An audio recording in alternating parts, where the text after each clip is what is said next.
Il est 11h16 et on est avec Louis Dragnel. Nous parlons évidemment du nouveau gouvernement. La question que vous avez posée est essentielle. Est-ce que, et c'est pas que de l'intuition politique que je vous demande, Louis Dragnel, c'est aussi de l'analyse, puisque vous connaissez le Rassemblement national.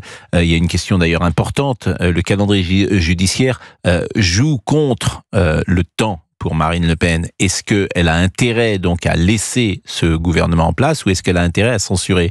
De la même manière, est-ce que Laurent Wauquiez voit une nouvelle étoile de la droite française monter dans les sondages chez Bruno Retailleau? Est-ce qu'il a envie de lui laisser aussi du temps? Ce que je vous demande en clair, c'est est-ce que vous pensez que ce gouvernement peut tenir et pourquoi pas tenir par exemple jusqu'en 2027? Alors, je vais commencer par vos deux premières questions. Marine Le Pen, son intérêt, comme avec Michel Barnier, c'est de faire tomber le gouvernement, de le laisser en fait se constituer. Donc là, ça y est, c'est fait. Le laisser commencer à balbutier, essayer de commencer à travailler. Et puis, de toute façon, elle le sait, la gauche créera le prétexte de la motion de censure. Et ensuite, Marine Le Pen n'aura qu'à donner le coup de grâce, à mettre le pouce vers le bas. Et je pense que c'est ce qu'elle a l'intention de faire, puisque c'est dans son intérêt de fragiliser cet équilibre. Et on voit bien d'ailleurs que on a du mal à imaginer d'ailleurs comment François Bayrou peut continuer avec les lignes rouges qu'a fixé le Rassemblement national. S'agissant de la gauche, on en a un tout petit peu parlé. Bon, ils l'ont déjà annoncé, la couleur, tout est extrêmement clair. Ils vont censurer. Pour eux, c'est inenvisageable. Et c'est un moyen pour eux aussi de faire campagne dans le cadre un possible départ anticipé du président de la République Emmanuel Macron et donc d'une possible élection présidentielle anticipée. En tout cas, c'est ce que souhaite Jean-Luc Mélenchon. Et ensuite, votre dernière question, c'était s'agissant de Laurent Wauquiez, le patron des Républicains. Écoutez, il est dans une situation un peu compliquée parce qu'il a annoncé hier soir que les Républicains allaient voter texte par texte. Alors, on ne sait pas lesquels. Restera quand même la question cruciale du budget. Est-ce que la droite votera le budget de François Bayrou? Pour l'instant, on ne connaît même pas, on ne sait pas ce que veut faire François Bayrou. Donc, il y a énormément d'incertitudes, beaucoup de fragilité pour François Bayrou.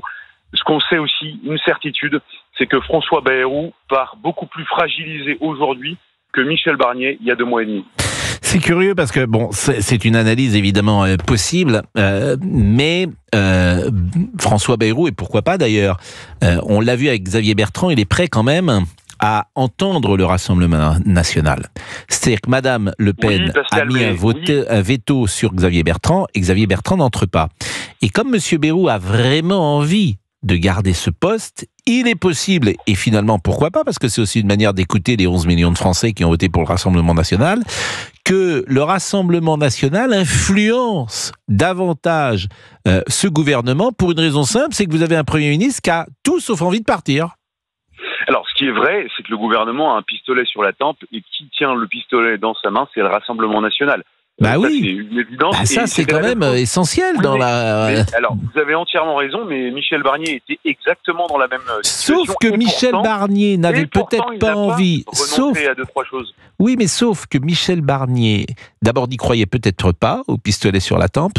Et il pensait peut-être que Marine Le Pen n'irait pas au bout de sa démarche. Elle y est allée.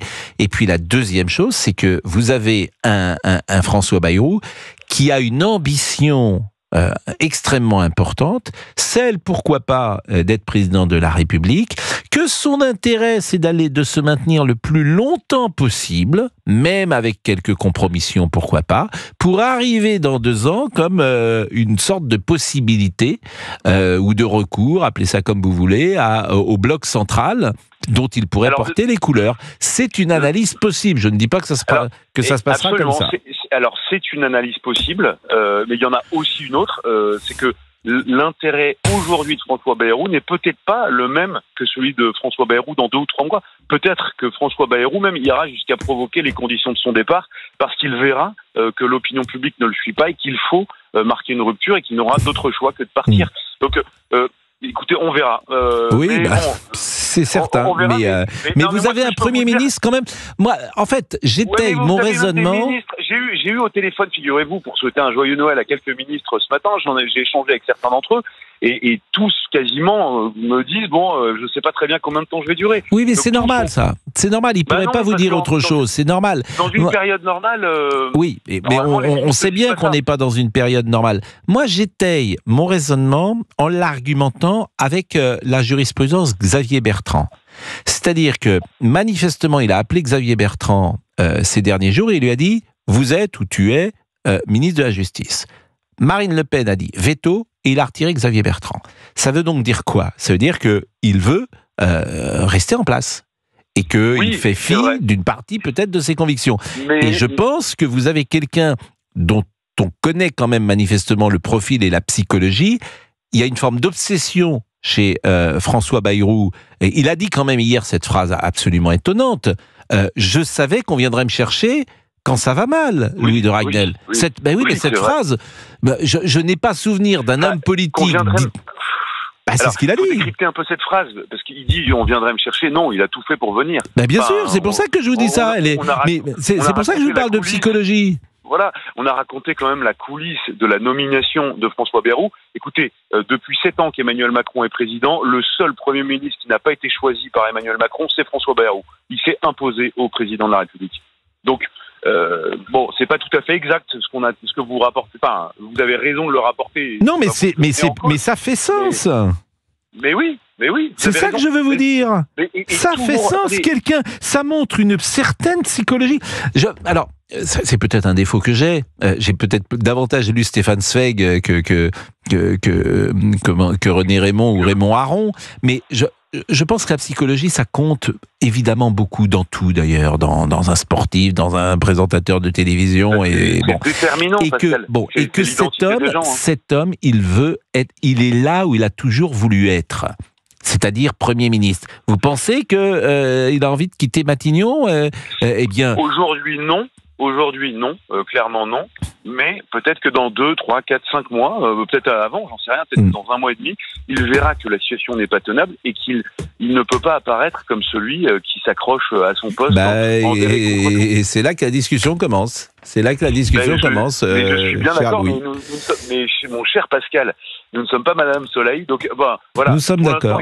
On a quelques certitudes, et ensuite il y a des hypothèses de travail. Voilà. Nous, ce qu'on voit quand même, c'est que ça va être extrêmement compliqué, avec il y a une tenaille qui est exercée par la gauche et par le Rassemblement national sur François Bayrou.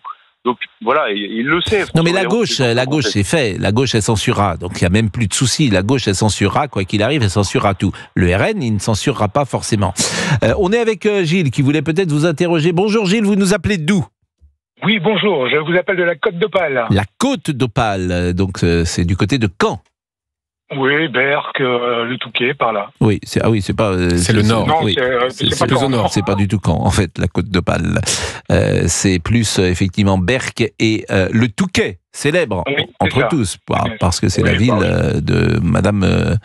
C'est la résidence de Monsieur et Madame Macron lorsqu'ils sont en villégiature. Que voulez-vous nous dire, Monsieur Gilles? Oui, écoutez, je voulais juste commenter concernant ce gouvernement. Et vous en pensez quoi? Déjà, Madame Borne, j'aurais pas vraiment choisi Madame Borne, j'aurais plutôt choisi Monsieur Blanquer, par exemple, qui, je pense, avait fait du bon boulot. Voilà. Et puis, alors après, voilà. Ce que je voulais surtout, le point essentiel pour moi, c'est Monsieur Retailleau et Monsieur Darmanin. Et c'est pour analyser un peu pourquoi ils sont là. Parce que pourquoi on les a mis là. Et je pense sincèrement, s'ils font le boulot tous les deux, ils peuvent récupérer pour 2027 tout ce qu'il faut comme voix à Madame Le Pen pour faire quelque chose de bien. Et donc je pense qu'ils ont tous les deux intérêt à faire le boulot. Donc j'attends avec impatience de voir ce qu'ils vont annoncer en conférence de presse, car sur la dernière conférence de presse entre Monsieur Retailleau et Monsieur Migaud, par exemple, ils n'avaient pas annoncé de nouvelles prisons. Et sans une nouvelle prison, sans vraiment des fonds dédiés à ça, c'est impossible de faire quoi que ce soit. Donc j'attends de voir leur future conférence de presse à tous les deux pour savoir si c'est du vent, si c'est pour freiner et durer le plus longtemps possible pour Monsieur Macron. Donc pour savoir si c'est Monsieur Macron qui a mis Darmanin là ou si c'est Monsieur le Premier ministre qui a voulu essayer de faire quelque chose de bien, parce que normalement, c'est censé être quelque chose de bien. Bah, c'est un rapport de force. Vous êtes plutôt un électeur de droite ? Plutôt oui. Mais vous êtes plutôt LR, plutôt Rassemblement National ? Moi, je serais plutôt Rassemblement National. En réalité, moi, sincèrement, aux législatives, par exemple, j'ai pas compris du tout pourquoi on n'a pas laissé la chance à Monsieur Bardella, parce que les Français auraient dû bien comprendre qu'il y avait tout intérêt. D'ailleurs, ils ne pouvaient pas faire autrement que réussir. C'est bien le seul qui avait tout intérêt à réussir, parce que ce genre de parti, le Rassemblement National, vous êtes bien placé pour le savoir, on ne leur excuse rien. S'ils avaient raté, en 2027, c'était fini. Donc, ils avaient tout intérêt à réussir. Et c'est d'ailleurs la raison pour laquelle, pour moi, le front républicain a aussi bien marché chez tous les autres politiques qui savent que s'ils réussissent, eux, c'est fini, ils peuvent rentrer chez eux. Donc, il est 11h27, restez avec nous parce qu'on va marquer une pause. Restez là, comme Louis de Ragnel reste avec nous. Alors, les courses vont prendre un peu de retard, puisque notre ami Louis de Ragnel, maintenant, il profite de faire ses courses pour, de temps en temps, passer un petit coup de fil à Europe 1 pour savoir comment ça se passe. Mais il vient plus nous voir, Louis. Ah non, il est en course. Ma fille est gentille, elle fait de la trottinette en attendant. Il est en course. Le matin. Et sa fille fait de la... Mais vous faites quoi ? Vous faites les cadeaux ou vous faites le repas ? Non, essentiellement des cadeaux et un petit peu de vin et de quelques breuvages. Vous achetez du vin le matin ? Avec votre fille. C'est particulier. Ça, c'est vraiment quel exemple. Bravo à cet enfant. Tant qu'on n'ouvre pas la bouteille le matin, c'est bon, Pascal. Je comprends qu'elle préfère faire de la trottinette, parce que franchement, quel exemple. Qu'est-ce qu'il faisait, ton père ? Il achetait des bouteilles de vin le matin. Ah, ça, c'est des enfances difficiles, madame. Et des cadeaux de Noël. Et des cadeaux de Noël. Accessoirement. Elle s'en souviendra, avec sa fille de 7 ans. C'est des traumatismes, ça, qu'on crée chez les enfants à cet âge-là. Il est 11h28, à tout de suite.